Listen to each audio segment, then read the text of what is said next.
Porque disfruto las lucecitas de Navidad.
Muy buenas tardes con todos. En breve comenzamos. Un par de minutos, por favor.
Muy buenas tardes con todos.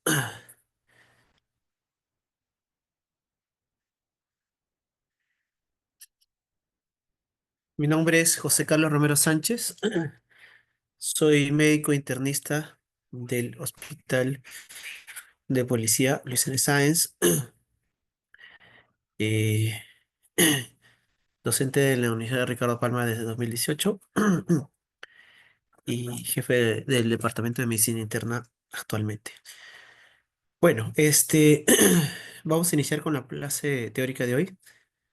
No dilatemos mucho, así que vamos de frente a ver el tema que corresponde. Vamos a ver dos clases teóricas. La primera vamos a ver con Bartonellosis y la segunda con este, gérmenes atípicos.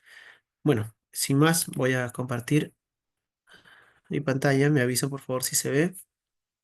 ¿Se logra ver? Sí, doctor, sí se ve. Listo, muy amable, gracias.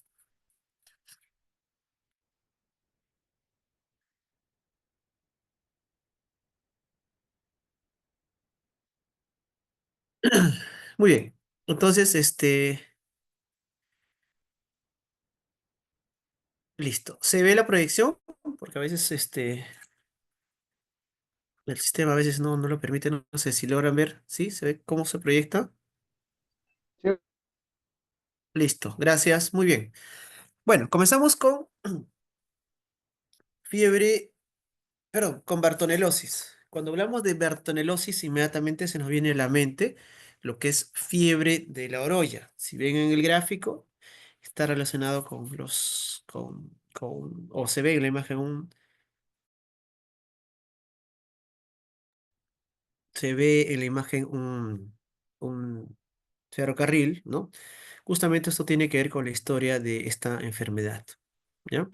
Muy bien, algunas fechas que es importante recordar. El 13 de agosto nace Daniel Síez Carrión, que tiene relación directa con esta enfermedad, ¿no? Y que en el 2010 el Ministerio de Salud y, bueno, el gobierno declara esta fecha como Día del Paciente, ¿ya? Actualmente, desde esa fecha, el 13 de agosto, se celebra o se conmemora el Día del Paciente en general, del Día del Paciente para la atención del paciente, la sensibilidad del paciente y la identificación con el paciente. Otra fecha importante es el 28 de agosto, donde Daniel Acíes Carrión se inocula la verruga peruana en 1885 y el mismo año, ya días después, el 5 de octubre, Daniel Acíes Carrión fallece, ¿no? Desde ahí, después, años posteriores, esta fecha es importante para la medicina peruana porque se declara también como Día de la Medicina Peruana el 5 de octubre, la cual también conmemoramos todos. Muy bien, entonces, un poquito hablando de, de, de la enfermedad de Carrión, ya Bartonelosis, ¿no? Un poquito de historia, ¿no? En la Bartonelosis tiene varias formas clínicas, ¿no? Una forma clínica aguda. Ya hay un periodo intercalar y una fase crónica en la que se forman las verrugas, ¿no?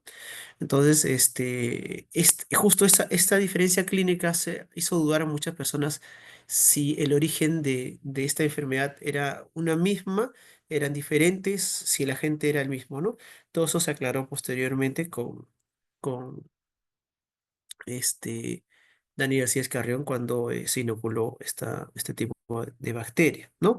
Pero bueno, lo que es la historia de esta enfermedad, hay vestigio de esto desde la época pre-inca, ¿no? Cuando se encuentran algunos huacos o cerámicas con unas lesiones que se asemejan a unas verrugas en las culturas mochica y chimú, ¿no? Entonces, probablemente esta enfermedad ya ha existido mucho más antes, ¿no? Muchos años atrás, ¿no? Ya en la época de Huayna Cápac, en 1525, eh, eh, más o menos hubo una epidemia que en el Cusco mató más o menos 200.000 personas. Algunos dicen que esto pudo haber sido, esta enfermedad pudo haber sido responsable de esa epidemia, ¿no? Sin embargo, pues eh, Huayna Capac cuando estuvo en otra zona, él se enfermó de algo similar, pero no había ese vector o no había eh, la conexión directa de las que fallecieron con él. Más bien, enfermó de algo similar cuando un mensajero llevó esta noticia hacia él, ¿no? Entonces, en contra de esta relación, hablan de que no hay una relación o un contagio de persona a persona. Por eso que esa teoría, muchos lo dicen que no tiene relación. Sin embargo, bueno, está descrito en la historia sobre ello, ¿no? También en la época inca, te habla de esas verrugas, como verrugas de sangre, en quechua sirqui, ticti, verrugas vulgar y quepo en lo que es forúnculos o antrax, ¿no? Bueno, esa es parte de la historia previa, ¿no? En 1632, un cirujano, Vadillo, describe por primera vez las características de estas lesiones, ¿no? Las lesiones dérmicas lo describe ella como un tipo de verruga, pero no, todavía no se asocia que pudo o a esta enfermedad, ¿no? Más adelante, ya hablando ya en los años 1800, específicamente cuando hubo la construcción de ferrocarriles en Chile, eh, se optó por también construir un ferrocarril en lo que es en el Perú, que tenía que llevar del Callao a La Oroya, ¿no? En ese proyecto, obviamente, en la construcción del ferrocarril, intervinieron más o menos 10.000 obreros entre nativos de Chile, Bolivia, ¿no? Y emigrantes chinos. Eh, Después, más o menos 1870, aparecen esta patología con personas que presentan fiebre, anemia y empiezan a fallecer, ¿no? Entonces, justamente los obreros, ¿no? Aproximadamente dice que fallecieron 7.000 aproximadamente de estos 10.000. Y justamente esto es donde empezaron a denominarlo como la fiebre de la orolla, ¿no? Le atribuían a que había algo en esta situación del trabajo como una enfermedad ocupacional que probablemente tenga que ver con la tierra o la grava que utilizaban para afirmar o para afirmar o sostener o construir las rieles de los trenes, ¿no? Entonces, en ese contexto, pues, aparece la discusión de la discusión en que si esta epidemia tenía algún tipo de agente etiológico o un vector o algo que determinara, ¿no? Justamente en esto es donde había discusiones en la Universidad de San Marcos si la enfermedad esta eh, lo atribuían justamente a algunas personas a que podía ser un tipo de bacteria y que tenía relación con las verrugas, ¿no? De algunas zonas de algunos pobladores o alguna gente que presentaba estas, eh, estas lesiones dérmicas, ¿no? En ese interín justamente interviene Daniel Alcides Carrión, donde él era un estudiante de medicina, cuyo padre era ecuatoriano, pero era médico que trabajaba por la zona. Y justamente el estudiante de San Marcos, en esta discusión en este debate que se planteaba, él lo que intentó demostrar que sí había relación con esta enfermedad aguda con las verruga peruana. Entonces, en eso lo que él, justo con la ayuda, el 27 de agosto, con la ayuda de otro colega, de otro médico, o joven o estudiante de medicina, lo que hizo es inocularse la sangre de una verruga de un paciente que estaba hospitalizado, de una paciente que estaba hospitalizado en el Hospital 2 de Mayo, y que eh, días después, más o menos unos bueno, él se inoculó el 27 de agosto y ya después, más o menos unos 17 días después o 20 días después, empieza a tener síntomas y bueno, con estos síntomas obviamente fallece el 5 de octubre, ¿no? Entonces, de alguna forma, él eh, hizo una especie de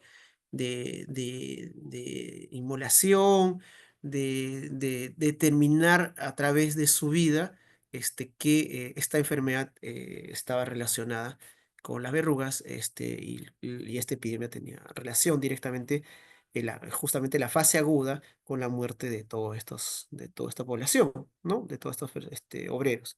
Entonces, pero como todo en la vida, a veces no siempre así hagas lo que uno haga, o sacrifique incluyendo la vida, no fue reconocido este hecho, y que ya más o menos en 1926, incluyendo las expediciones que venían de Estados Unidos, las expediciones de Harvard que le denominaban, de ahí le dieron crédito a lo que hizo Carrión, ¿no? Bueno, ese es un hecho histórico de Carrión que, bueno, siempre es importante saber, conocer.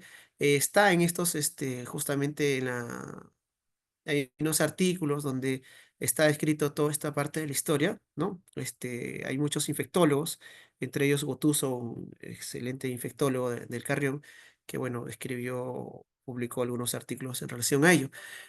Básicamente, toda esta enfermedad de Bartonellosis, ahí está la norma técnica del Ministerio de Salud, donde también vamos a encontrar parte de lo que les he mencionado, ¿no? Y bueno, y al final igual voy a compartir bueno, la delegada que corresponde acá del Hospital de Policía para que tengan y les llegue el artículo y tanto la exposición también, ¿no? Muy bien, entonces, otro personaje también importante es Alberto Barto, ¿no? Que, también peruano, ¿no? em, que identificó o describió que dentro de la sangre de los pacientes, en el glóbulo rojo había algunos elementos extraños que él lo atribuía a que justamente era elemento causal. Igual que pasó a Carrión, igual al comienzo no tuvo mucho crédito. Posteriormente, pues igual con las expediciones que venían de Estados Unidos, de Harvard, recién dieron el crédito y bueno, posteriormente colocaron el nombre de esta bacteria como Bartonella en honor a Alberto Barto, ¿no? Entonces es importante esos datos también históricos para entender la enfermedad de Carrión y lo que es Bartonelosis. Muy bien. Bueno, acá lo que ya les mencioné, los datos históricos, por favor me avisan si es que este, no pasa de una diapositiva a otra, por favor. Si es que no sucede eso, me hacen saber. Bueno, entonces ya les mencioné esto de los datos históricos. Acá se ve pues justamente estos elementos de arcilla, ¿no? Que bueno, presentan estas lesiones dérmicas, ¿no? De tipo verruga, que definitivamente pues ya lo habían descrito previamente, ¿no? Obviamente no hay escritura, no hay otra forma de dejar elementos históricos para a posterioridad, pero a través de su cerámica nos dejaba el vestigio de lo que ocurría, ¿no? Esto ya les mencioné, Alberto Barto, ¿no? Bueno, Tausen, perdón, que es otro importante personaje en esto de la bartonelosis, justamente al determinar el vector, que es la Lutzomia verrucarum, bueno, él en realidad accidentalmente también descubrió esto porque él en principios pensó estaba asociado a que la enfermedad podría tener relación con la riqueza, ¿no? Con la riqueza que ya se estaba descrito ya en Estados Unidos, ¿no? Entonces, él pensó que el vector o el que podía ser una garrapata o algún u otro tipo de insecto, ¿no? Entonces, él lo que hacía era buscaba este agente durante el día, ¿no? Lo que los pobladores de la zona donde él empezó a investigar en el Perú, obviamente le dijeron que definitivamente el responsable, porque los pobladores ya sabían o atribuían o relacionaban de que era un insecto que actuaba de noche, ¿no? Tarde-noche, ¿no? Entonces, él identificó que el vector era una, un, un mosquito, ¿no? O un insecto que es la Lutzomia verrucarum, ¿no? Tiene sus características. La Lutzomia no es la única, hay diferentes tipos, pero la más frecuente es la verrucarum, ¿no? Bueno, a modo de introducción, vamos a ver que, bueno, Bartonelosis en general habla tanto de lo que hemos hablado de Bartonella, como la enfermedad de Carrión, que es la baciliforme, pero también incluye otros tipos de, de Bartonella, que es Genselae y Quintana, ¿no? Genselae, que es bastante conocido como por la enfermedad de arañazo de gato, y la Quintana, que está asociada a una fiebre de las trincheras o Quintana, ¿no? Esto da inmunocompetentes. También existe una lesión o un tipo de afección severa, visceral, que genera lo que es angiomatosis basilar. Esto se da tanto en pacientes inmunosuprimidos, que puede ser tanto por Bartonella genselae como Bartonella quintana. ¿Ya? Este es un resumen básicamente, pero hoy vamos a desarrollarlo. Muy bien, entonces volvemos a Bartonella basiliformes, ¿no? O Bartonella en general, de las cuales vamos a hablar de Bartonella basiliforme, que es la responsable de la enfermedad de Carrión. Es una infección, bueno, era una infección emergente, ¿no? En lo que hablamos de definiciones de emergente y reemergente. Fuera de las endémicas se cobró importancia por patógenos de inmunosuprimidos en HIV.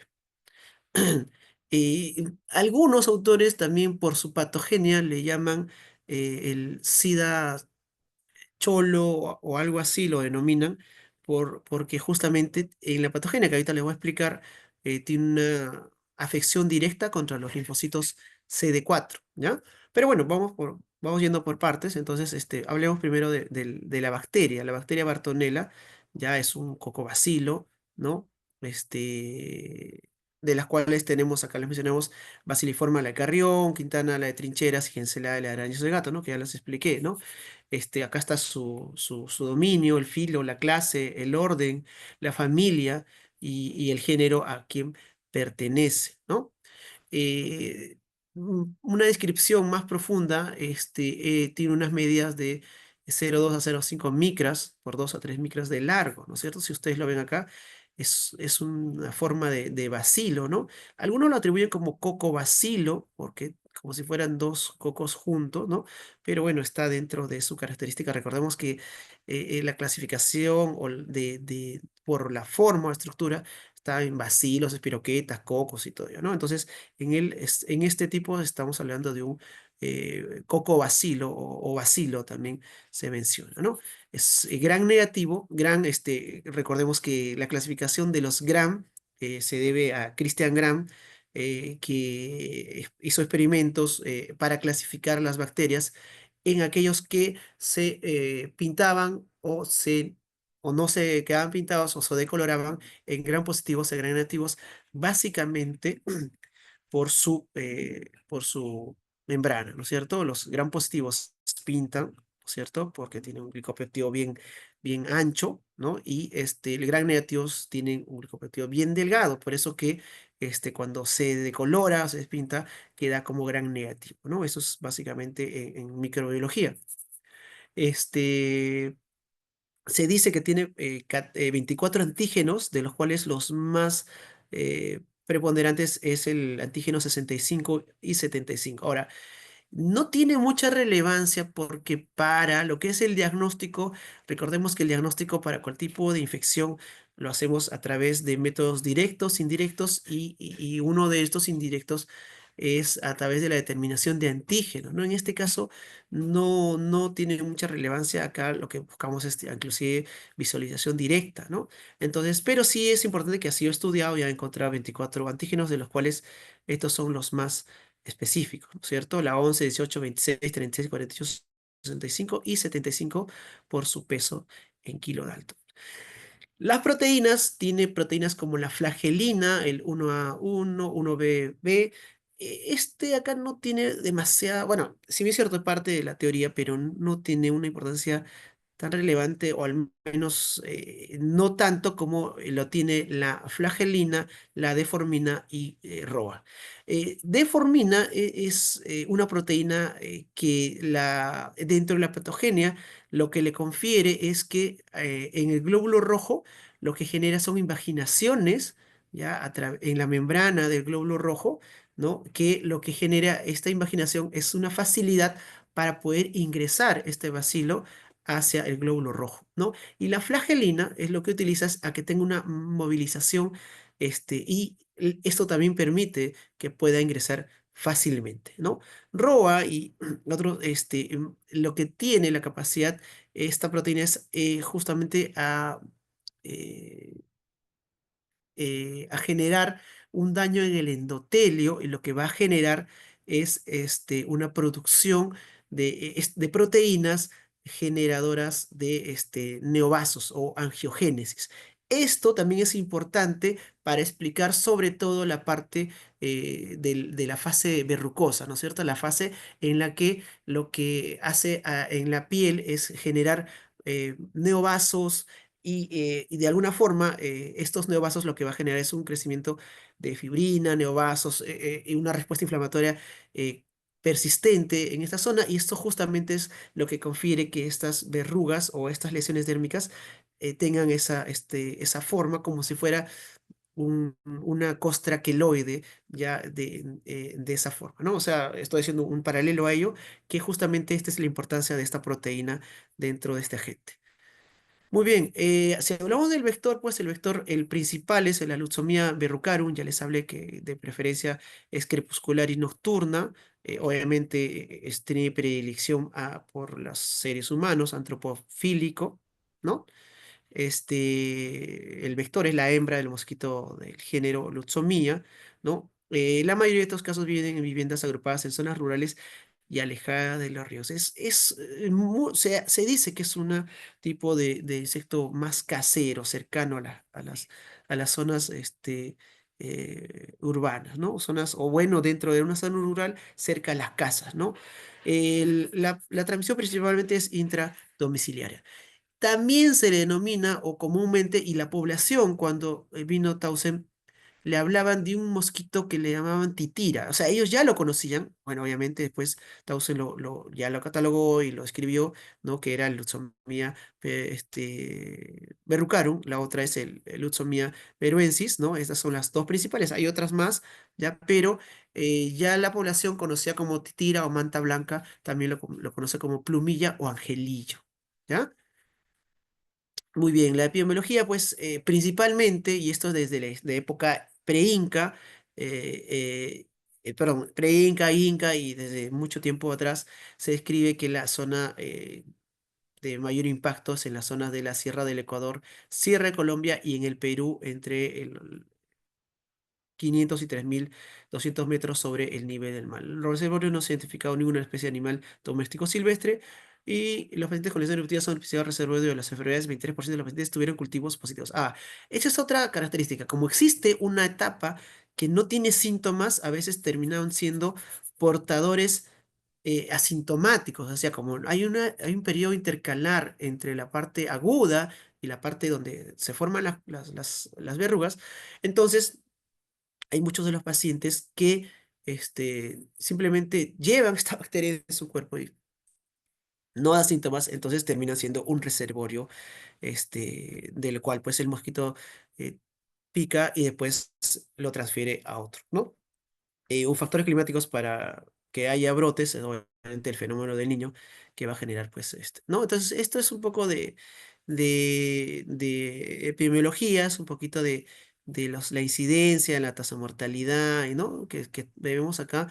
La zona donde en el Perú, este es el reporte del año, desde el 2020 al 2024, si mal no recuerdo, la semana 8, bueno, recordemos que estos datos biológicos los sacan semanalmente, ya eso es fácil de ver también por internet, pero ¿qué es lo importante acá? Lo importante es que dentro de las zonas que mayor pacientes o más casos que se tiene es obviamente en la zona de Ancash, ¿no es cierto? Aunque últimamente pues ha bajado la prevalencia, la incidencia, ¿no? No sé si se fijan, 24, 13, 15, 20, 0, 1, 2, 0, ¿no? Esto obviamente es un dato muy importante. Ya, muy bien. Dentro de la patogenia ya le mencioné la deformina, la motilidad, la adesina también es otra proteína que es importante, porque recordemos que para que una bacteria nos haga daño, nosotros podemos convivir con bacterias, con virus, con parásitos, pero para que hagamos una patología, una enfermedad y desarrollemos una respuesta inflamatoria, también tenemos que tener receptores. Si bien es cierto, no se conocen receptores específicos, se habla también de la adesina como un factor de virulencia para que se adhiera la bacteria a nuestros glóbulos rojos o a donde va a desarrollar, que es también el endotelio. ¿Ya? Entonces, ella le mencioné de la motilidad, la deformina, ya las proteínas que también es importante, pero no es tan relevante como las otras dos. Y esta es que es el factor proliferativo endotelial que va a generar angiogénesis. Recordemos que justamente este es uno de las formas que te explica por qué más o menos hay este tipo de lesión tan llamativa, ¿no? Tan llamativa. Muy bien. Estas son las principales. Hay otras, ¿no es cierto? Que le mencioné: robusta, serrana, pixei, maranonensis, pero que el principal es el verrucario. ¿Ya? Muy bien. Bueno, ya le mencioné un poco y vuelvo a recalcar que la forma en que la Bartonella hace daño es a través de entrar, una vez que ingresa de nuestra piel, la picadura entra al torrente sanguíneo, lo que va a generar es buscar los eritrocitos. Tienen una predilección por los eritrocitos y las células endoteliales.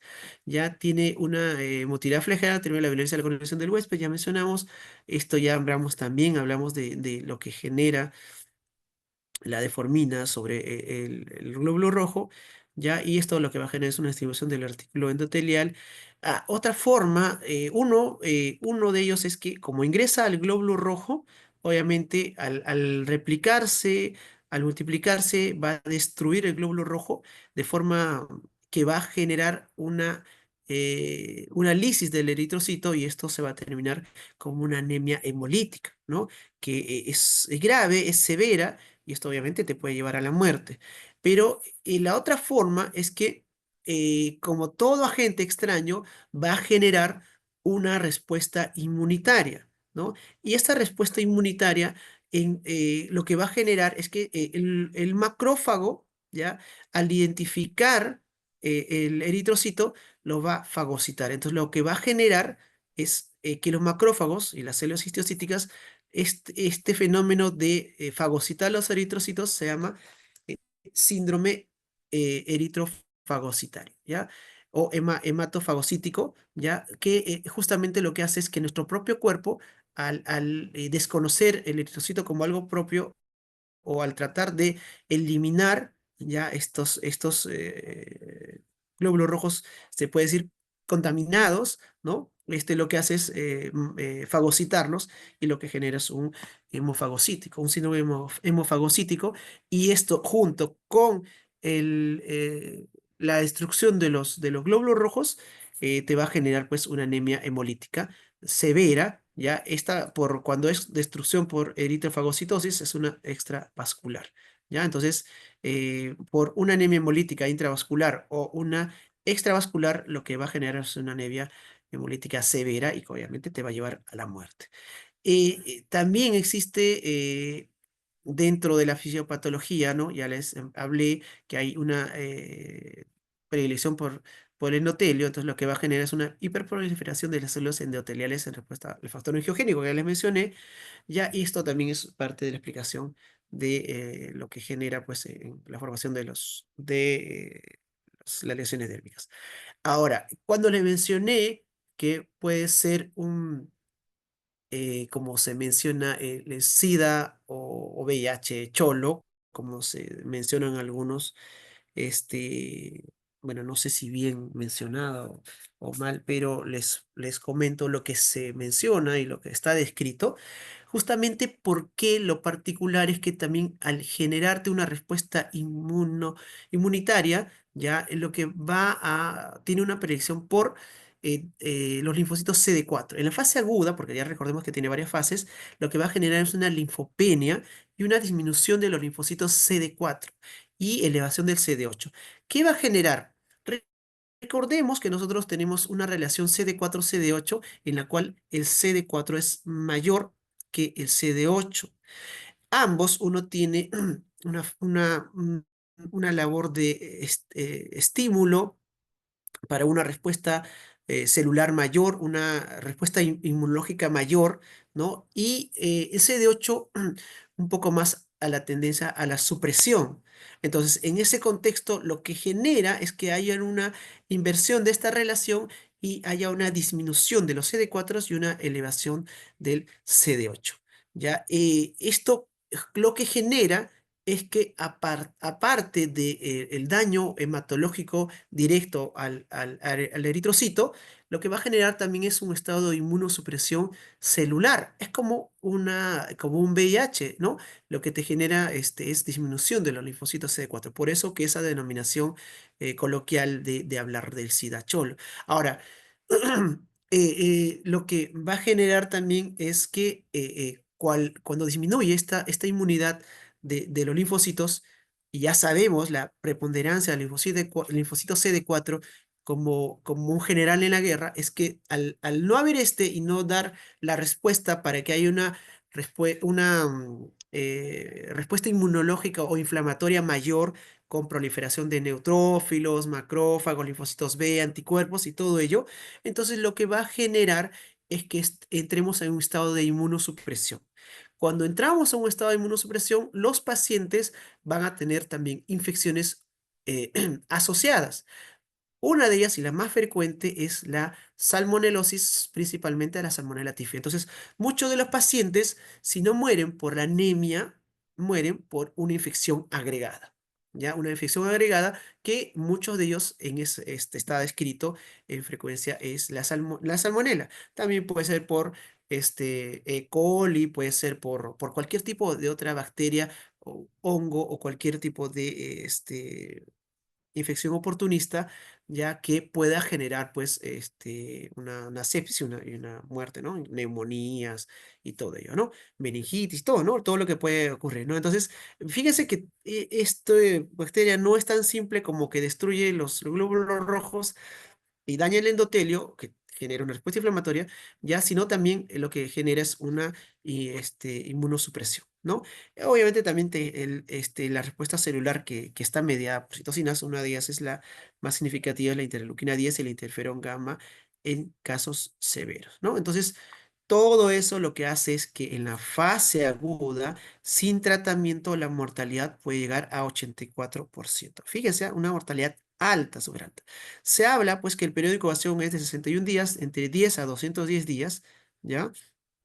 Genera una anemia severa y en la segunda semana puede haber confecciones infecciosas como le mencioné, salmonela típica y no típica, toxoplasma que se activa en los pacientes que tienen inmunosupresión, Shigellosis, Enterobacter, Staphylococcus aureus, Topogramus pneumocitis, o sea, cualquier tipo de bacteria, y tuberculosis y malaria. O sea, imagínense, encima que estás con una anemia severa, te da una sobreinfección.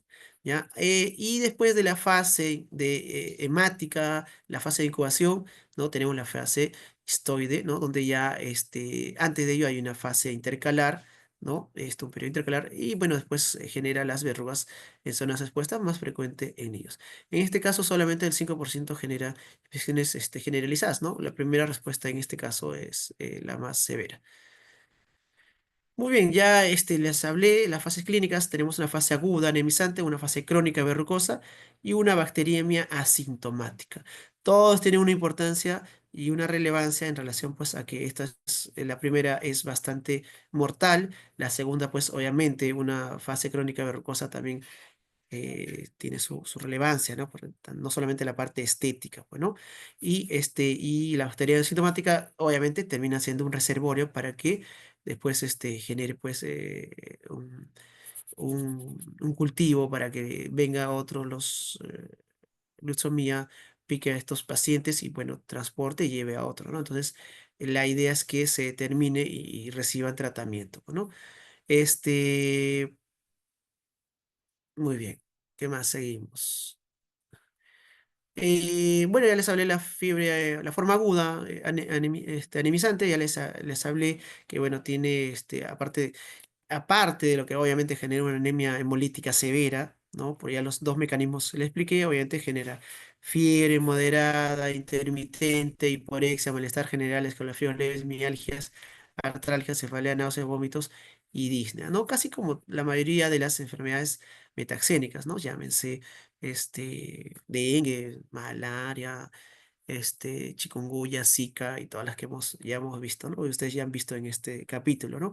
Los signos obviamente hay una palidez progresiva, una ictericia, ya esta ictericia no es como por una ictericia por complicación hepática directa, pues sobre todo es una ictericia a predominio indirecto por una hemólisis, postración, letargia, linfoadenomegalia, porque activa el res, ya hepatomegalia, esplenomegalia y anasarca, ¿no? Eh,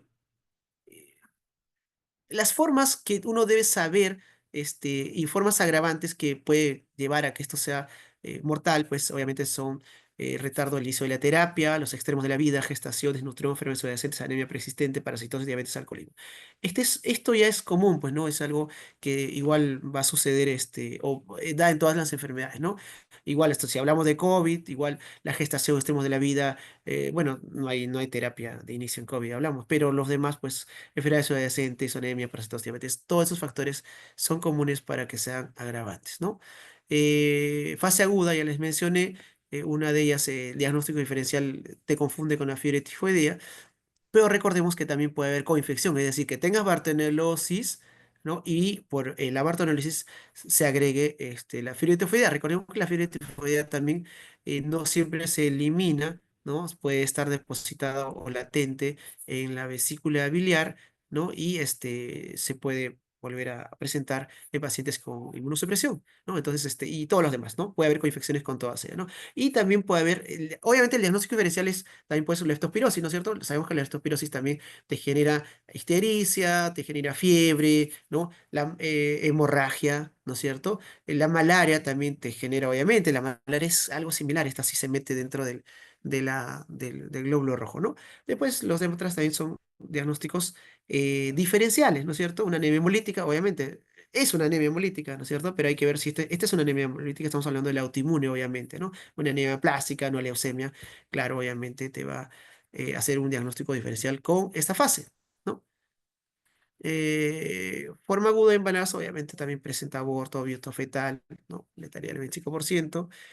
Factores asociados a la mortalidad, obviamente si el paciente está con un Glasgow menor de 8, o sea, en azarca, si hay trombocitopenia, hipotermia, estos son signos de riesgo asociados a mortalidad. O sea, si determinamos que el paciente en vez de fiebre o hace fiebre, después empieza a hacer hipotermia, esto significa que es un signo de gravedad, ¿no? Factores que pueden generar. Signos de alarma que tenemos que tener en cuenta de un paciente que tiene bartonelosis: fiebre alta, taquipnia, pulso débil, hipotensión, estado de conciencia alterada, oliguria, porque genera un daño renal, hipotermia, ¿no? Tanto la fiebre alta o la hipotermia son signos de alarma, púrpura o coagulopatías, anemia severa, deterioro clínico, receta tratamiento anticoagulante ambulatorio. Todo esto nos sirve, por ejemplo, para ver que este paciente va a ir mal, hay que hospitalizar, hay que seguirlo, ¿no? La forma crónica verrucosa, bueno, ya es una parte ya después de la fase intercalar, ya tenemos que esta formación de nuevos capilares a partir de las preexistentes, población de células endoteliales, junto con las bacterias, un infiltrado de macrófagos, monocitos, todo esto pues genera esta verruga, ¿no es cierto? Esta verruga que lo que es lo característico, bueno, de esta enfermedad, ¿no? Se le puede encontrar dentro de las células de endotelio, baciliforme, factor estimulante génico, bueno, esto ya hemos hablado también. Esto generalmente va después de 1 o 3 meses de la forma aguda, a veces no va precedido de la forma aguda, ¿no? Porque a veces algunos casos no da o se forma una forma asintomática o leve, ¿no? Entonces, puede aparecer, ¿no? Existe 3 formas de la forma verrucosa. Hay una forma miliar, una forma nodular y una forma mular o formas mixtas. No es lo frecuente, pero es las 3 formas que se pueden presentar. Generalmente es en miembros superiores, inferiores y cara, ¿no? Y cara sobre todo, ¿no? Signos y síntomas: sangrado de verrugas, artralgias, infecciones térmicas, sobreagregadas, fiebre leve, mialgias, prurito, palidez, linfoadenogales. Sin tratamiento remite de 2 a 6 meses. Entonces, El problema cuál es que no den tratamiento, es que sigue siendo un reservorio. Entonces, la idea es tratarlo. Si el tratamiento del paciente se convierte en reservorio sintomático, justamente lo que les mencioné, ¿no? Entonces, no es aconsejable que no se reciba tratamiento, ¿no? Los diagnósticos diferenciales: si ves una lesión, obviamente, este es un granuloma piógeno, ¿no? Es característico, ¿no? La angiomatosis basilar también es similar a esto. Los hemangiomas epitelioides, carcinoma de piel, fibrosarcoma, sarcoma de Kaposi, linfomas cutáneos, lipomas, gangliones. Miren, esta lesión que parece, es una tumoración blanda, si ustedes lo palpan. En realidad, el ganglión es como una herniación del tendón, ¿no? Lo que cubre o la cubierta del tendón que se abre y genera como la salida del contenido del tendón, es como una hernia, ¿ya? Y esto, Cuando es doloroso se opera, no es maligno, definitivamente, en principio no es maligno, pero cuando genera dolor, limitación funcional o compresión de nervio o algo, esto sí se suele operar, que es sencillo, son operaciones ambulatorias, ¿ya? La varicela, molusco contagioso, psoriasis puntata, lepra nodular. ¿Ya? Estas son las lesiones mulares, estas son lesiones nodulares y estas son lesiones miliares, ¿no? Más pequeñitas, ¿no? ¿Ya? Bueno, bacteriana sintomática, ya hemos hablado, pues que esto es importante darle tratamiento, porque esto si no termina siendo reservorio que no ayuda a exterminar. Complicaciones infecciosas, ya les mencioné, tifoidea, salmonelosis, tifus. Muy bien. No infecciosas, anemia severa, ¿no? Compromiso cardiopulmonar. Ah, bueno, esas son las complicaciones que genera la respuesta inflamatoria. Recordemos que la mayoría de las infecciones, si no son todas, tiene un efecto directo por el agente, una bacteriemia, digamos, ¿no? En el caso de, por ejemplo, esta acá tiene una complicación directa con los glóbulos rojos, destruye todo, pero también la mayoría de las infecciones tiene un efecto o mejor dicho, el daño sistémico o local es en función a la respuesta inflamatoria, ¿no? Entonces, en otras palabras, más hace el daño la respuesta inflamatoria que la misma bacteria en sí en algunos casos. Por ejemplo, si hablamos brevemente, sin salirnos del tema, de leptospirosis, leptospira también ocasiona un 90% de asintomático o leves síntomas, pero existe un 5 o 10% que es severo, ¿no? Y justamente la fase más compleja es la fase inflamatoria, ¿no? La fase en la que por la fase inflamatoria, la respuesta inflamatoria a la infección, lo que genera es un daño inflamatorio o un daño endotelio o formas como una vasculitis que va a dañar a todos los órganos. En ese contexto sucede lo mismo con bartonelosis, que lo que va a generar es un daño sistémico más con el compromiso inflamatorio mediado por citocinas, interferones y todo ello, ¿no? Entonces, ahí lo que genera es un trastorno neurológico, puede llegar a convulsiones, compresión cardiopulmonar, neumonías, edema agudo de pulmón, pericarditis, insuficiencia cardíaca, nasarca, compromiso renal, insuficiencia renal aguda, digestivo, hemorragia digestiva alta, distensión abdominal, compromiso hematológico, púrpura. O sea, hay un proceso inflamatorio que no son complicaciones infecciosas, sino más inflamatorias. El diagnóstico, obviamente, es antecedente epidemiológico porque es importante para determinar si el problema que tenemos, la fiebre, mialgias, anemia y todo eso, no corresponde a otro problema, es el dato epidemiológico. Obviamente, si tenemos picaduras, si tenemos en la zona, ¿no? En la zona endémicas o viajes recientes, ¿no? Entonces, o un familiar que tenga bartonelosis aguda o que haya tenido crónica y no ha sido tratada, entonces podemos sospechar de ello. El cuadro clínico ya mencionamos y los exámenes de ayuda diagnóstica son los siguientes, ¿no es cierto? Un frotis en la fase aguda es importante, la sintomática ya no tanto, pero en la fase aguda es importante. En un frotis podemos encontrar el glóbulo rojo con estos cuerpos, ¿no es cierto? Con este tipo de bacterias. El hemocultivo obviamente puede crecer y ELISA, Western blot son métodos indirectos y PCR, no estamos hablando de proteínas C reactivas, sino estamos hablando de reacciones de cadena polimerasa, podemos utilizar para detección en cualquiera de las fases, ¿ya? Muy bien. Obviamente, cultivo biopsia no vas a encontrar nada en la fase aguda, ¿no? Esta patología tampoco. Pero en la fase eruptiva, obviamente, ya pues si haces un cultivo de las lesiones, obviamente vas a encontrar pues un cultivo, ¿no? Muy bien, el diagnóstico ya les mencioné, la fiebre, ¿no? Ya tenemos la parte clínica, la coloración o el frotis de sangre periférica, se va a encontrar justamente estas inclusiones dentro del glóbulo rojo, ¿no? Se hace coloración de Jensa o Wright y encontramos esta bacteria que actúa como un parásito, obviamente, ¿no es cierto? Una parasitemia en glóbulos rojos. Bueno, los métodos indirectos ya les mencioné, ELISA, Western blot, PCR directo, biopsia cutánea, ¿no? Esta coloración es importante, la de Warting-Sterling para lo que son los neoformación de vasos capilares, ¿no? Angiomatosis basilar. Muy bien. Tratamiento. El tratamiento va en función también a la edad, ¿no? Y primera y segunda línea, ¿no? Para niños, aconsejar amoxicilina más ácido clavulánico, ¿no? Adolescentes, adultos, ciprofloxacino, gestantes, amoxicilina más ácido clavulánico. Segunda línea, ciprofloxacino, cloranfenicol, según lo que vamos probando, ¿cierto? ¿Qué más? A ver. para los casos graves, endovenoso, ¿no? Ceftriaxona, ciprofloxacino, ceftriaxona más cloranfenicol, ¿no? Recordamos que ciprofloxacino en gestantes no se da o no es lo primero que deberíamos dar, ¿no? Y bueno, esas son las alternativas, ¿no? Ceftazidima, amicacina, en caso de gestantes, ¿no? La fase crónica eruptiva, ¿no? Acitromicina es la primera línea, y que son macróleos, y de segunda línea, eritromicina, que también es un macróleo, y rifampicina, ¿no? Como si fuera. Ahora, ¿por qué rifampicina? Porque esta bacteria va dentro del grupo de tuberculosis, de brucela, que todas ellas son intracelulares, ¿ya? Muy bien, otra bartonelosis que vamos a ver y vamos a desarrollar son Bartonella henselae, brevemente para no saturarlos, ya que es también un bacilo gram negativo intracelular aeróbico.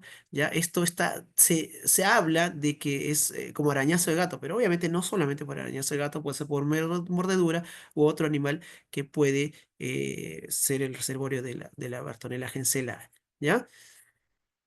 ¿No? El gato, ¿no? También por la pulga, también, ¿no? Te puede dar, de acuerdo a eso, una infección humana primaria, o un inmunosuprimido o inmunocompetente. En un inmuno, competente, ya puede ser asintomático, te da la enfermedad de arañazo de gato, puede haber casos raros o no frecuentes de meningoencefalitis, hepatoesplénico, neuroretinitis, bacteriemia, osteomielitis, pericarditis, ¿ya? Puede haber, no es que no pueda desarrollar, básicamente por una respuesta inflamatoria, ¿ya? Pero en el inmunocomprometido lo que da es una angiomatosis basilar, peliosis hepática, ¿no? Y bacteriemia crónica, ¿no? Estas son las manifestaciones de la Bartonella henselae: fiebre prolongada, causas frecuentes de FOD en niños. Estas es las lesiones de angiomatosis basilar y pilosis hepática basilar, ¿no? Son lesiones bastante importantes que puede darse tanto por Bartonella henselae como Bartonella quintana, pero lo característico es que esté asociado a inmunosupresión, ¿no? Ahora, cuando esta angiomatosis tiene que ver con lesiones, ¿no? A nivel hepatosplenomegalia, ¿ya? Bueno, que pueden repetirse en 6 meses, hasta un centro no tiene adenopatías, ¿no? Esto es en Bartonella henselae. Las manifestaciones clínicas que también a nivel ocular puede presentarse, a nivel de retina también, ¿no? Estos granulomas que se ven bastante llamativos, ¿cierto? Enopatías preauriculares, ¿no? Y la famosa angiomatosis basilar, que son lesiones dentro del hígado y el vaso, ¿no? Esto generalmente se da en personas inmunocomprometidas, sobre todo los que tienen VIH, ¿ya? Y que puede haber hígado, vaso, médula ósea y ganglios linfáticos, ¿no? Fíjense las lesiones a nivel del vaso, las lesiones que pueden ocurrir. Muy bien, esta es anemia hemolítica por Bartonella henselae, lo que se mencionó, dermatológica, ortopédicas, otras lesiones que también puede dar. No es frecuente, pero está dentro de lo descrito, endocarditis también. Listo, el diagnóstico es BCG levemente elevado, leucocitos normales. Lo característico de esto es que no te genera leucocitosis, ¿no? No te genera mucha leucocitosis inicialmente, y lo que justamente esto a veces difiere que nos haga sospechar de que no sea una infección severa, ¿no? Entonces, eso es en relación en realidad a todas las bartonelas, ¿no? ¿Qué más? Cultivos. El problema es que el crecimiento es lento. Pruebas de intermedia reacción específicas, pero poco disponible.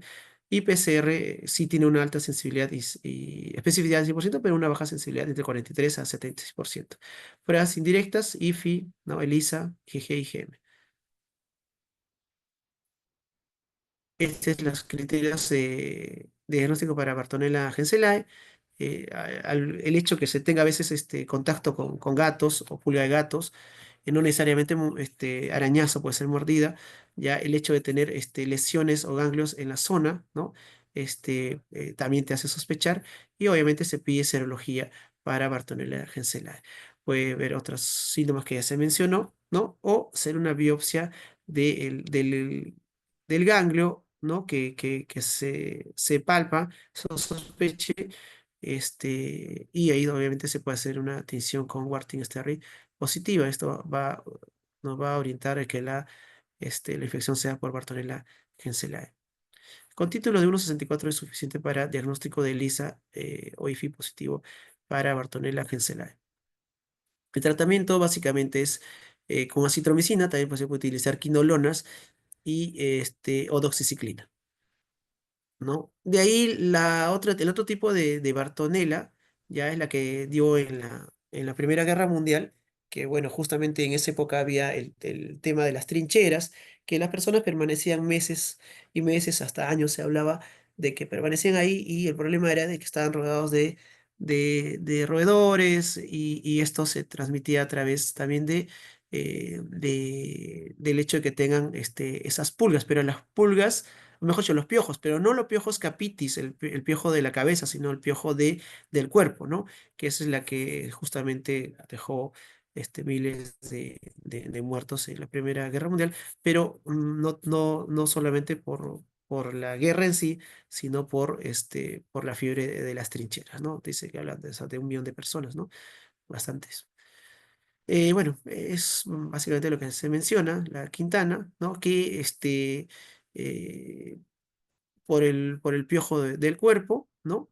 Eh, las manifestaciones clínicas es fiebre, malestar, escalofrío, diaforesia, anorexia, cefalea intensa, mialgias, dolor intenso, artralgias del cuello y la espalda, taquicardia, inyección conjuntiva marcada, ¿no? Y también puede generar angiomatosis basilar, lo que ya les mencioné y les vi esas imágenes que se presentó en Bartonella. ¿No? El tratamiento de este caso también es similar con doxiciclina o gentamicina, ¿no? Intravenoso, ¿no? Y en el caso de la angiomatosis basilar, la eritromicina y la doxiciclina es importante. Fíjese que en muchos de los casos que van a haber de bacterias no típicas, bacterias no frecuentes, es importante el papel de este antibiótico que es una tetraciclina, ya derivado de la tetraciclina, que es la doxiciclina. Es muy importante, tanto en leptospira, tanto en otras enfermedades que también vamos a ver en la siguiente exposición. Muy bien, gracias por la atención. Me permiten un par de minutos para tomar un vasito de agua para colocar también la siguiente diapositiva. No sé si tienen alguna pregunta, alguna consulta, si todo está claro, ¿no? Para comenzar o para continuar con la siguiente exposición. ¿Todo claro, chicos? Sí, Muy doctor, bien. todo claro. Gracias, Adrián. Muy bien, perfecto. Entonces vamos a hablar de otro tema, de menos un par de minutos, por favor. Un respiro. Ya los que quieren pueden ir a los servicios higiénicos, a los baños, un par de minutos para continuar con la siguiente exposición.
Muy bien. Regresando. Bueno, acá me dicen una pregunta que más o menos es, o sea, en realidad lo relevante de Bartonelosis y lo característico es la patogenia, la forma, cómo se desarrolla la, este, la anemia, ¿no es cierto? Las dos formas a través de la hemólisis, a través de la hemofagocitosis, tanto intra o extravascular, las fases, ¿no? Creo que es lo más importante que tiene que ver. Sin embargo, a veces, bueno, así como yo he sido alumno, en algún momento quería ver lo más característico, pues igual me hacían leer todo, ¿no? Pero quizás eso sería lo más importante que debería tomarse en cuenta, porque el tratamiento es más común en relación a, bueno, el tratamiento son varios esquemas en función a los grupos, ¿no? Siempre una forma las evaluaciones que se hacen es lo que sale de lo común, ¿no es cierto? Es decir, no se pregunta mucho el tema del, de lo frecuente, sino se trata de preguntar lo resaltante, ¿no? Por ejemplo, qué se utiliza en gestantes, eso quizás como un consejo en general, ¿no? Cuando se trata de preguntas, si es que por ahí va la consulta de la compañera, ¿no? De la casi colega. Nada, chicos, comenzamos con, con el otro tema, ¿ya? Para no quitarles tiempo, debe estar ya. Yo sé y creo que por experiencia, creo que su cabeza debe estar ya con la fecha del lunes, ¿no es cierto? Entonces, es importante que repasen, que lean, y, y no voy a dilatar mucho este tema, ya este tema va a ser un poco más puntual. El problema es que, no problema, sino que el tema de Bartonelosis es un tema bastante importante en el sentido de que es algo nuestro y se identifica Daniel Cíes Carrión, la historia, entonces es algo que, que, que siempre tiene que saber un estudiante de medicina, ¿no? Porque te preguntan, ¿y qué pasó? ¿Por qué lo llaman mártir a Daniel Cíes Carrión? ¿Qué hizo, no? Entonces a priori pues ya conocemos o al menos se da una pautas de lo que más o menos ocurrió en relación a esta situación, ¿no? Entonces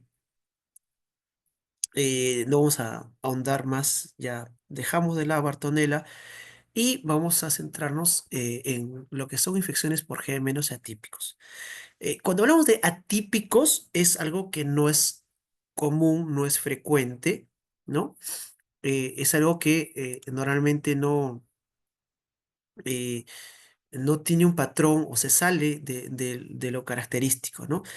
Fíjense que hay muchas enfermedades que nosotros tenemos y cuando ustedes van a hacer su práctica dicen, oye, esta enfermedad o este paciente tiene la enfermedad como si fuera de libro. Es decir, el tiempo de incubación, los síntomas, la relación con los exámenes auxiliares, con las imágenes. Entonces, algo que ya más o menos se puede predecir y nosotros podemos decir, ah, ya, este es el comportamiento natural de una enfermedad. Pero, ¿qué sucede cuando se sale de este contexto? Esto se toma como algo atípico, ¿no? Y hay presentaciones no habituales o atípicas de alguna enfermedad, ¿no? Que es conocida, ¿no? Pero que eh, no lleva el mismo patrón, ¿no? Entonces, en ese contexto, si hablaríamos de atípicos, en realidad podríamos hablar de todos, porque a veces todos podrían tener un comportamiento atípico. Pero en afán de no generar confusión, de no generar o ser más académicos, vamos a hablar de tres más representativos de las bacterias, ¿no? Justamente acá está descrito, ¿no? Lista de agentes que deben ser considerados como agentes atípicos, ¿no es cierto? Agentes bacterianos, poco comunes y otros patógenos que tienen un comportamiento que nosotros lo podríamos considerar como atípico, ¿no es cierto? fíjense que estos de acá que vamos a tocar, no vamos a tocar los demás, ya no vamos a tocar a la Cosera Bornetti, ni la Francisella tularensis, no vamos a hablar de citomegalovirus, que ya lo han visto ustedes, seguro como una clase particular, ya han hablado seguro de influenza, ya han hablado de tuberculosis, ya Mycobacterium avium, ya han hablado de Pneumocystis jirovecii, han hablado del BCR, que es virus sincitial respiratorio, y obviamente que ya han hablado de SARS-CoV-2, ¿no es cierto? Entonces, fíjense que, por ejemplo, que el SARS-CoV-2, inclusive la denominación de neumonía atípica que se le daba en un certificado de función de SARS-CoV-2, ya decía, pero ¿por qué le llaman atípica si es una neumonía ya característica de una infección de este tipo, ¿no? Identificada y determinada que hace un SARS-CoV-2, ¿no es cierto? Entonces algunos inclusive decían, sí, tenía denominación realmente de atípico o no atípico la neumonía ocasionada por SARS-CoV-2.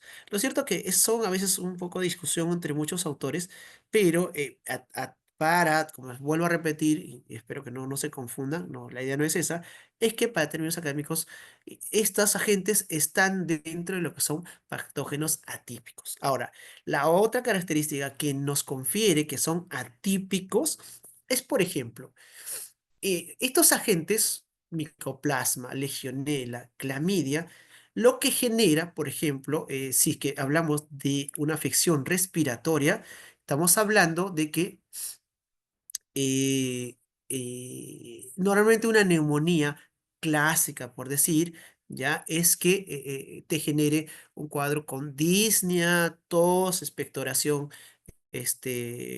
o tos productiva con expectoración que puede ser verdosa, amarillenta, con sangre blanquecina, todo, y que te genera obviamente disnea, ¿no? Malestar general, dolor, ¿no es cierto? Entonces, todo ello es lo típico que se ve. Y esto cuando lo típico es que tú hagas un examen de sangre y vas a encontrar una respuesta inflamatoria que se expresa en un hemograma, por ejemplo. Y que, por ejemplo, en un hemograma por una neumonía clásica, ¿qué vamos a encontrar? Vamos a encontrar, digamos, leucocitosis o leucopenia, ¿no es cierto? Con neutrofilia en la mayoría de los casos, dependiendo si es bacteriano o si es viral, ¿no es cierto? La mayoría de las neumonías clásicas son bacterianas, ¿ya? Y te dan el típico patrón con compromiso del alveolo. Si estamos hablando de neumonía, obviamente estamos hablando del compromiso alveolar. Es decir, no sé, si hablamos de bronquitis de los bronquios, si hablamos de una enfermedad pulmonar intersticial, estamos hablando de PIT. Si estamos hablando de la bronquitis crónica, estamos hablando de los bronquios y los bronquiolos. Pero si estamos hablando de neumonía, estamos hablando de los alveolos principalmente. Esta es una neumonía clásica, ¿no? Para diferenciarlo. Es una neumonía clásica que el alveolo se inflama por una bacteria, ya sea por vía hematógena o vía aérea que ha ingresado, principalmente, obviamente, vía aérea. Entonces, inflama y lo que te genera es un exudado. Y al generarte exudado por inflamación del alveolo, lo que va a generar es, obviamente, en radiología, un patrón. Recordemos que en radiología los patrones que encontramos es que de color blanco es el agua y color negro u oscuro es de color el aire. Entonces, un patrón de consolidación, ya recordemos que nuestro pulmón tiene una cantidad de aire y una cantidad obviamente del tejido que está con los vasos, todo irrigado, ya tiene un color característico, ¿no? No es ni negro ni blanco, es un gris con tonos que va a diferenciar las estructuras. En una neumonía clásica, lo que vamos a encontrar justamente es que estos alveolos, al ocuparse de contenido líquido, va a contraer un patrón alveolar. ¿Ya? Entonces, ese es lo clásico de una neumonía, por ejemplo. ¿Ya? Y que va con relación, es decir, tiene dificultad respiratoria, le examinas, vas a encontrar los crépitos clásicos de un compromiso del alveolo y vas a encontrar, obviamente, en la radiología este compromiso alveolar, o patrón alveolar, o patrón de condensación, que le llamamos, ¿no? Pero, ¿qué sucede en las neumonías atípicas, por ejemplo? ¿Cierto? En las neumonías atípicas a veces existe esa disociación clínico, radiológico y laboratorial. Es decir, puedes tener un paciente que tenga tos, no necesariamente tenga expectoración, a veces puede ser una tos seca, ¿no? Puede tener una disnea, ¿no? pero una disnea muy característica, ¿no? No similar a las neumonías clásicas, pero el compromiso, es más, el paciente a veces está caminando, hace sus actividades y tiene cierta disnea, y le tomas una radiografía o una tomografía y encuentras múltiples lesiones, patrones mixtos, alveolar, intersticial, y dices, ¿y esto? ¿Cómo este paciente que tiene un compromiso tan importante a nivel radiológico, ¿no? Puede estar con una actividad que no hay un estado general tan decaído, ¿no es cierto? Dices, pero tiene disnea, pero no es que esté totalmente tóxico, totalmente con un compromiso general donde tú dices, este paciente está enfermo. Entonces, eso te llama la atención y dices, esto no será una neumonía, no la clásica, sino una, por llamarle atípica. Entonces, esa disociación en muchos casos nos hace sospechar de este tipo de agente, ¿no? Que no es lo clásico que se ve en una neumonía adquirida en la comunidad o una neumonía clásica, por decirlo así, para poder diferenciarlos, ¿no? Entonces, estos son los agentes bacterianos. Ojo, que tampoco solamente da neumonía, ¿no? Puede dar otro tipo de infecciones a nivel sistémico, sino está hablando para diferenciarlos, por ejemplo, hablando del compromiso respiratorio en lo que es Legionella, clamidia y Mycoplasma pneumoniae, ¿ya? Entonces, eso, ahora, y por ejemplo, en una bacteria o un agente un patógeno atípico, justamente también la parte del hemograma, a veces encontramos que no hay una leucocitosis como se encuentra en el clásica de 12.000, 15.000, 20.000, séptico, ¿no? Este no te da un patrón típico con un hemograma con neutrofilia. A veces suele ser, puede haber neutrofilia pero, o linfocitosis, pero lo que encuentras es a veces, en muchos casos, linfocitos normales. Entonces dices, tiene dificultad respiratoria, tiene este pulmón que está en las imágenes o una tomografía ya completamente alterado y el hemograma no parece infectado. Entonces, justamente eso es lo que le confiere esta denominación en la clínica, lo que es un germen atípico, ¿no? Y volviendo al SARS-CoV-2, fíjense que cuando ustedes tenían un paciente decían, ¿cómo estás el paciente? Sí, solamente me falta el aire un poco. Ah, ya, muy bien. ¿Le hacías la radiografía? Sí, había unas lesiones, claro, pero le hacías una tomografía y te decían, "Sí, oye, ¿cómo estás respirando? ¿Por qué?" Dice, ¿el compromiso de cuánto? 40, 50, 60%, ¿no? Esto me imagino que ustedes ya lo habrán gozado en la época de la pandemia, ¿no? Había muchos pacientes que llegaban al hospital, sí, me falta el aire, no puedo respirar, me falta el aire, sí, muy bien, eso es lo que compromete una neumonía, muy bien. ¿Y cuánto tú veías la tomografía? El paciente tenía 60, 70, 80% de compromiso, solamente respiraba con un 20%, ¿no? Entonces, fíjense que eso lo que confiere también esa característica, porque el SARS-CoV-2 mucho se catalogó como una neumonía atípica, ¿no? Que generaba una neumonía atípica dentro de los múltiples compromisos que generaba el COVID, ¿no? Lo que es el SARS-CoV-2. Muy bien, entonces, entrando a esto, es un proceso que no es causado por genes tradicional, conferencia de presentación clínica y tratamiento. Hablamos primero de micoplasma. De los tres vamos a hablar, solamente de los tres, rápidamente. Ya le dije que ya sé que su cabeza está ahí, quizás algunos, bueno, honestamente sé que de repente algunos ni siquiera están escuchando, pero no, pero ya, pues, o sea, los que están escuchando y los que van a escucharlo posteriormente después de la grabación, justamente voy a eso, ¿no? Vamos a hablar de estos, no extendernos para que les dé tiempo para que lean. La mejor forma de estudiar siempre es la lectura, así que chicos, por favor, lean, ¿no?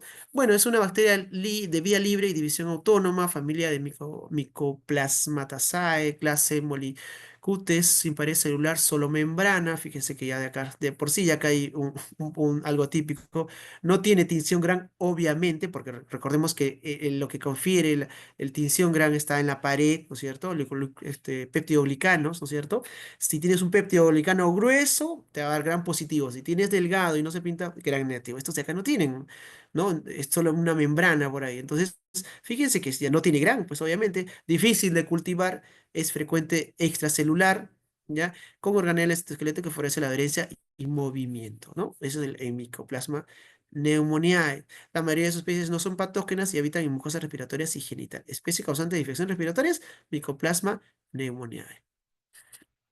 Bacteria patógena exclusivamente humana, ingresa por vía respiratoria, adheresa a células respiratorias por organela terminal, los famosos PI, se forman anticuerpos contra organelas como respuesta inmunitaria, ¿no? Por uso de peróxido se alteran en cilios y daña las células del huésped. Al ocasionar eso, obviamente, ¿no? va, no va a permitir una movilización continua de las secreciones, ¿no es cierto? Esto obviamente va a quedar dentro de las vías respiratorias, ¿no? Proteínas membranas producen citocinas proinflamatorias, sobre todo la interleuquina 8, produciendo infiltración de neutrófilos. Produce infecciones de todos los grupos etarios, sobre todo entre 5 y 15 años en adultos mayores. Infecciones más frecuentes en verano y otoño, periodo de incubación de 2 a 3 semanas. Es frecuente el estado deportado por intensa adherencia de los pies. Muy bien, manifestaciones respiratorias, traqueobronquitis, faringitis, conjuntivitis, meningitis. En adultos leve o sintomática, neumonía de inicio insidioso, puede persistir semanas o meses. Fíjese cómo es una neumonía, puede persistir semanas o meses, la clásica no va a puede persistir, debe ser semanas, quizás si hablamos de una clásica, pero nunca meses, pues, ¿no? Una faringitis fiesto, seca, cefaleas con la fría, mialgia, artralgia y molestia general.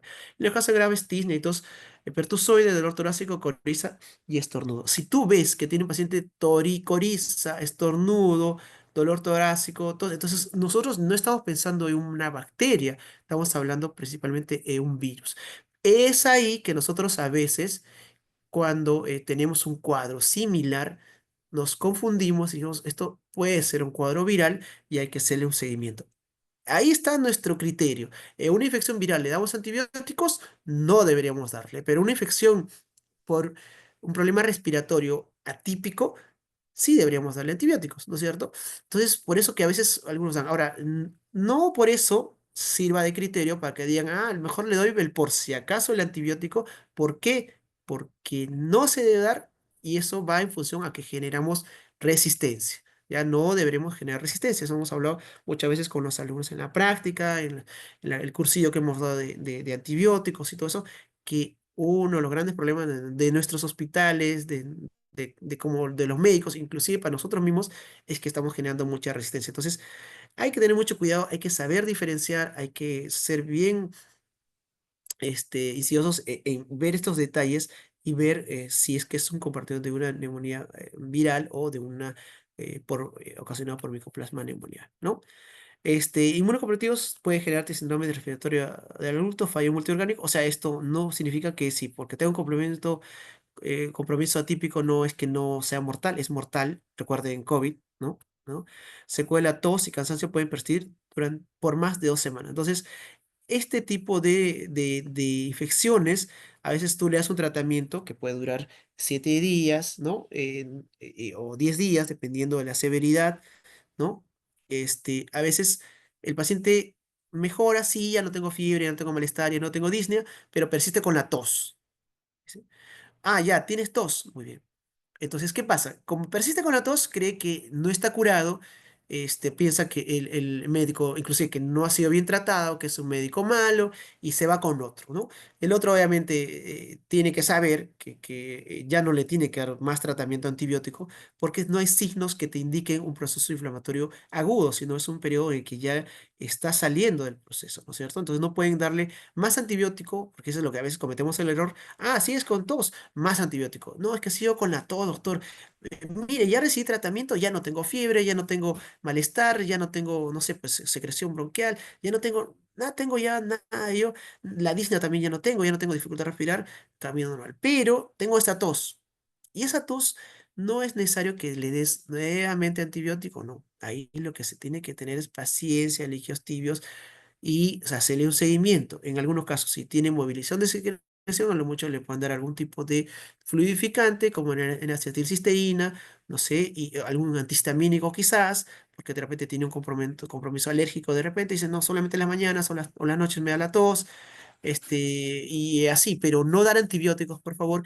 Esto en estos casos puede persistir por más de 2 semanas. He visto que en estos casos de cuadros atípicos, ¿no? Te puede durar 2 semanas, 3 semanas, 4 semanas. Claro, uno se asusta, dice, todos más de 2 semanas, ¿qué pensamos? Tuberculosis. Pero también hay que tener cuidado con eso, ¿ya? Muy bien. Manifestaciones extrarrespiratorias pueden ser todo lo que ocasiona por acá. Neurológico, encefalitis, mielitis transversa, meningitis. Cardíacas, miocarditis, endocarditis. Musculoesquelética, mialgia, artralgia, poliartralgias. Hematológicas, anemia hemolítica puede haber, ¿no? Púrpura trombocitopénica, trombótica también puede dar. Este tipo de bacterias sí están asociadas a una respuesta inmunológica que puede darte síntomas autoinmunes, como en el caso de una anemia hemolítica, como en el caso de una púrpura trombocitopénica trombótica, ¿ya? Famoso PTT. Glomerulonefritis, dermatológicas como exantema macular, oculares, conjuntivitis, uveitis, retinitis, hemorragia retiniana. O sea, un compromiso extrarrespiratorio sistémico, ¿no?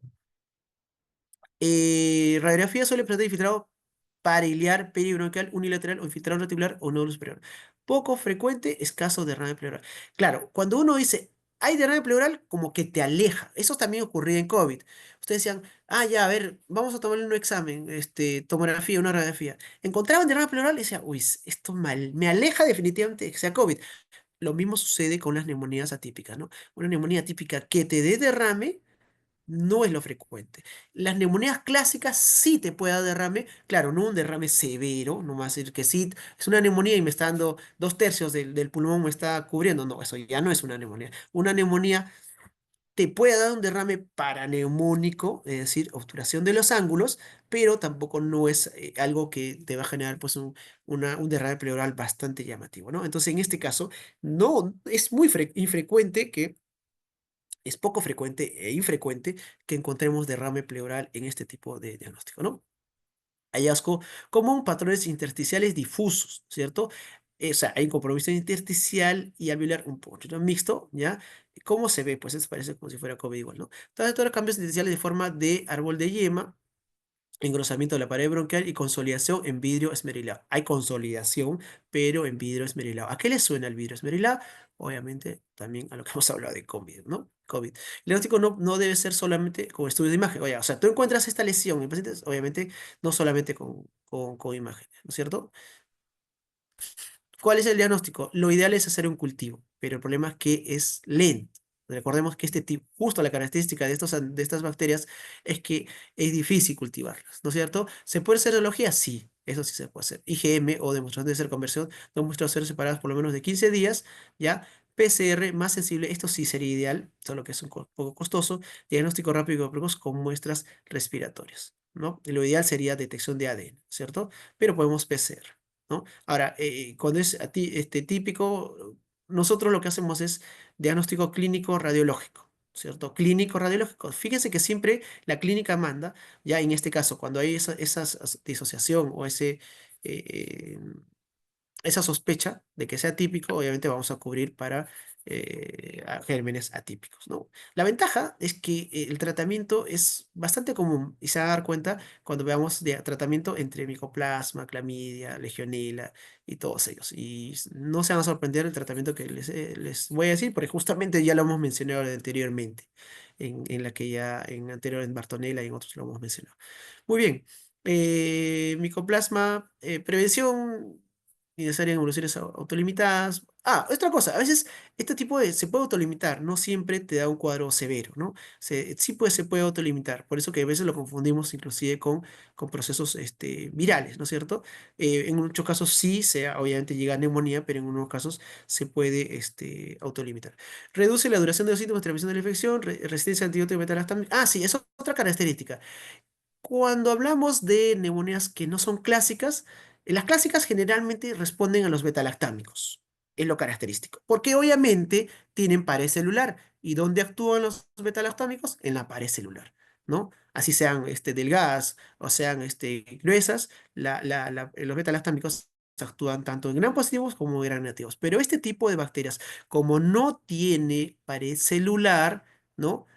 Mucho una membrana, entonces no es sensible a betalactámicos. En este contexto, quienes toman bastante protagonismo dentro de los antibióticos, los macrólicos, las tetraciclinas y las fluoroquinolonas. ¿A qué le llama este tratamiento?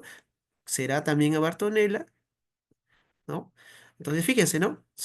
También le podemos dar bueno, leptospira puede funcionar con ceftriaxona y penicilina, ¿no? Pero sí también responde bastante bien a la doxiciclina. Pero bien, en este caso estamos hablando de las atípicos, que los macróleos, acitromicina y claritromicina. Fluoroquinolonas, ciprofloxacino, levofloxacino, también obviamente moxifloxacino y los quinolonas que puedes utilizar, y el derivado de la tetraciclina, doxiciclina. Entonces, fíjense, yo tengo una neumonía y sospecho de que sea típico, tengo todo armas para darle. Fíjense que el levo, inclusive, no necesitas dar junto con otro antibiótico, ¿no es cierto? Puedes utilizar como terapia única, ¿no es cierto? Es decir, un solo antibiótico, ¿no es cierto? Levofloxacino. El problema del levofloxacino, ciprofloxacino en nuestros tiempos es que ha sido muy mal utilizado. Ciprofloxacino hemos dado para todo, diarrea, para infección urinaria, para infecciones de piel, para todo hemos dado. Entonces ya la resistencia está marcada en ciprofloxacino. Levofloxacino era una muy buena alternativa, inclusive en las guías aparecían como una indicación en neumonías, como dosis, o como terapia única. Pero en COVID hemos mal utilizado la levofloxacina porque todo le hemos dado levofloxacina, entonces hay resistencia. Quizás moxifloxacino no haya mucha resistencia, pero recordemos que a veces la resistencia puede ser de familia, entonces ya nos quita. El problema de la citromicina y la claritromicina casi sucede lo mismo. En COVID hemos utilizado demasiada citromicina, demasiada claritromicina. Que el que no hemos utilizado mucho, y créame que todavía va a servir, y a mí me gusta usar doxiciclina en neumonías, es porque justamente tengo este criterio. Ojo que es criterio, no le estoy diciendo que es lo que deben usar. Acá en la teoría les da todas las opciones. Les hablo personalmente que es lo que más utilizo en neumonías, que a veces se salen de lo clásico y lo típico. Yo utilizo y amplío cobertura con doxiciclina. Muy bien. Legionela. Legionela, al igual que el micoplasma dentro de las características, tiene una particularidad. Legionela tiene un nombre que justamente su historia es bastante interesante, ¿ya? Los primeros casos de fiebre por este tipo de bacterias le decían fiebre de Pontiac, ¿ya? En 1960 y algo, 68, 67, 66, bueno, por ahí, 60 y algo. Eh, pero el dato histórico interesante es que en 1976, eso sí es en 76, ocurre una convención de, de, de- de legionarios, ¿ya? O de aquellos que estuvieron en las guerras, ¿ya? Y eso fue en Estados Unidos, ¿ya? En Filadelfia. ¿Ya? Entonces, sucede que muchos que asistieron a esta convención, eh, después de la convención, muchos empezaron a tener síntomas respiratorios y justamente tenían estas características atípicas, ¿ya? Entonces, cuando dijeron, qué raro que justo este grupo, y muchos de los que asistieron a eso, tuvieron este tipo de infección respiratoria, entonces justamente dijeron, ¿no habrá algún elemento o una bacteria causal de esto? Entonces empezaron a investigar y según lo que yo leí en alguna oportunidad, esto corrobórenlo, es que creo que aislaron esta bacteria en los sistemas de ventilación. No estoy seguro si son ductos, si es aire acondicionado o qué tipo de sistema de ventilación. Lo que yo me acuerdo que leí en un libro de fitología hace algunos años, es que estaba asociado al sistema de ventilación. Y justamente después la CDC, que es este organismo en Estados Unidos que verifica, cataloga, certifica, al año siguiente lo describió que este fue el responsable de esa enfermedad, por eso que fue la enfermedad del legionario, ¿no? Es por eso que esta enfermedad o esta bacteria adquiere ese nombre, ¿no? La legionela, ¿no? Y así hubo otras historias también en España, en otros sitios en relación a este tipo, que es bastante característico. Entonces, esto a mí me acuerdo, por eso me acuerdo de la legionela justamente de los legionarios, ¿ya? Entonces, es un bacilo gran negativo, no forma esporas, igual que el otro difícil cultivo, tiene flagelo, género legionela tiene 40 especies, ¿no? La legionela pneumonia tiene 16 serotipos, ¿no? El responsable de la mayoría de infecciones es el del tipo 1, ingresa a los alveolos donde es fagocitado por macrófagos, pero como el fagosoma no se une con los lisomas, no muere. Entonces, esto confiere pues esta cierta resistencia. Puede permanecer dentro del macrófago protozoos como un mecanismo de supervivencia, ¿ya? eh, Se ubica en aguas, lagos, ríos, estanques, piscinas, coloniza abastecimientos de las ciudades, distribución de agua fría o caliente y otros requieren agua en aerosol. Calefacción, aire acondicionado. Bueno, quizás entonces lo que han tenido es, no sé, pues aire acondicionado, me imagino, ¿no? Como aerolizar Y generalmente eso es lo que en ese sirvió como un vector, pues, ¿no? Para que llegue a todos los que asistieron a esa convención. La biocava producida por materia orgánica de corrosión favorece la multiplicación, produce infecciones intra y extra hospitalarias, ¿no? Entonces, inhalación, aleación con legionela, periodo de incubación de entre 2 a 10 días, los característicos que dan clínicamente infección pulmonar, ¿no? Hablamos de la enfermedad legionaria, fiebre y compresión respiratorio, más frecuente en pacientes de 40 años, tiene una letalidad de hasta 40% sin tratamiento antibiótico, y el compromiso inmunocomprometido es severo, ¿no? Puede asociarse otros síntomas extrarrespiratorios como diarrea, vómitos, confusión y delirio. La forma no neumónica que les hablé de la fiebre pontia, que eso fue mucho más antes descrito, en 60 y algo, entonces, era síndrome febril agudo y era autolimitado, ¿no? Pero la que da la infección pulmonar, pues obviamente ya les mencioné. El diagnóstico, se puede hacer en muestra de la secreción respiratoria, tejido pulmonar, sangre y orina, detección de antígeno. En este caso sí te puede detectar antígeno, tiene una sensibilidad del 75, especialidad del 99% alto, o sea, sí te sirve el antígeno urinario. Y lo que es anticuerpos o ELISA, IgM, bueno, a través del método de ELISA, anticuerpos IgM, IgG, ¿no? Anticuerpos con la Legionella pneumófila, ¿no es cierto?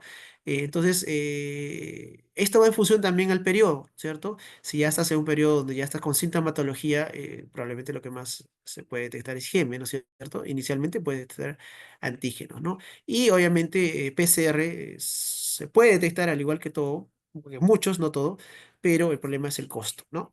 No se realiza cultivos, obviamente, porque ya hemos hablado que no se, es difícil de que crezca, y si crece, crece después de un mes y medio, 2 meses, entonces no nos va a servir. Toda muestra de esputo inducido por fibroscopía tiene bajo rendimiento, o sea, no nos va a servir, ¿no? Entonces, como es clínico, radiológico, laboratorial, el tratamiento que es quinolonas y macrólidos, leofloxacino, cipro, moxifloxacino, alternativa a macrólidos, acitromicina o clarotromicina o de doxiciclina, ¿no? Si se dan cuenta, fácil de estudiar porque es casi lo mismo en Legionella. Muy bien, finalmente, clamidia neumonía, característica de una bacteria igual, intracelular obligada, este caso sí es intracelular, por eso que es más difícil la clamidia. La clamidia, el problema es que, bueno, según dónde genere el proceso inflamatorio, que generalmente estamos hablando de neumonía, ya, es que a veces esta clamidia, ¿no? Lo que te genera es una respuesta inmunitaria, que puede ser inicial y tardía. Entonces, aquellos que han tenido clamidia y como son intracelulares y no se han eliminado, puede generar lo que más adelante un factor de riesgo para enfermedades autoinmunes, Reiter y otros, ¿no? Que puede ocurrir. Entonces, es importante dar tratamiento para clamidia y el tratamiento tampoco no es complejo.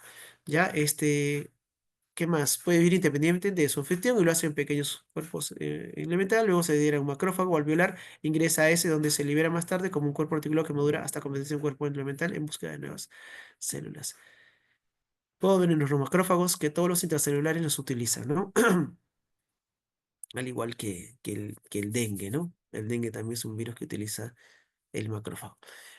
Bueno, presentación clínica, la leve, tos, rinitis, dolor faríngeo, que dura 21 días, fíjense, ¿no? O sea, no es una gripecita, ¿no? Eso te dura 21 días y muchos dicen, no estoy bien, entonces en estos casos hay que ver, que dar tratamiento. Ahora, obviamente la tos y la rinitis nos orientan más a viral, pero hay que siempre vigilar, tener cuidado, observar, ¿no? Los virales deberían remitir, en estos casos si persiste se complica un poco más, hay que dar tratamiento, ¿no? Relacionado con bronquitis aguda y neumonía, ¿cierto? Fíjense, tos en el mayor porcentaje, esputo, fiebre, ¿ya?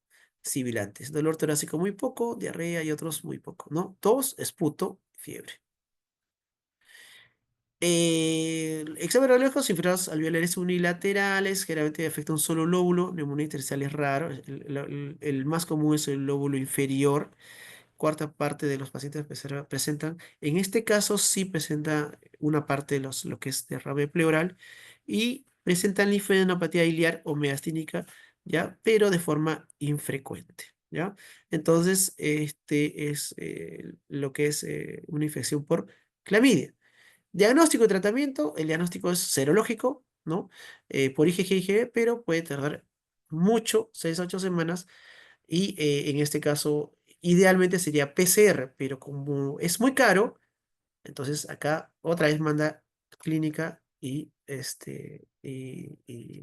laboratorio y radiología, ¿no es cierto? En estos casos. Tratamiento, si se dan cuenta, lo mismo. Acitromicina, claritromicina, fluoroquinolonas, cipro, levo, moxi. No está acá, pero sí, sí da, sí, sí va. Y las tetraciclinas derivadas de la tetraciclina como la doxiciclina por 14 días. Listo, muchachos. Acá Bueno, este es crédito de la doctora Palomino, honestamente, eso fue su presentación. El crédito de esta presentación de la doctora Fabiola Palomino, profesora también de la Ricardo Palma y que es infectóloga médico internista infectólogo acá en el Hospital de Policía. Y bueno, y compartió esta imagen interesante, que lo pongo solamente al final para ya culminar con mi presentación. El profesor, el que estudió, el que repasó, ¿no? Sus ojitos, como se ven, el que no estudió, el que se fue de juerga y el que recién se entera. Bueno, cuando veis el examen va a ser este lunes. Bueno, chicos, yo solamente es algo para ya salir de lo formal. Agradezco la atención de todos ustedes.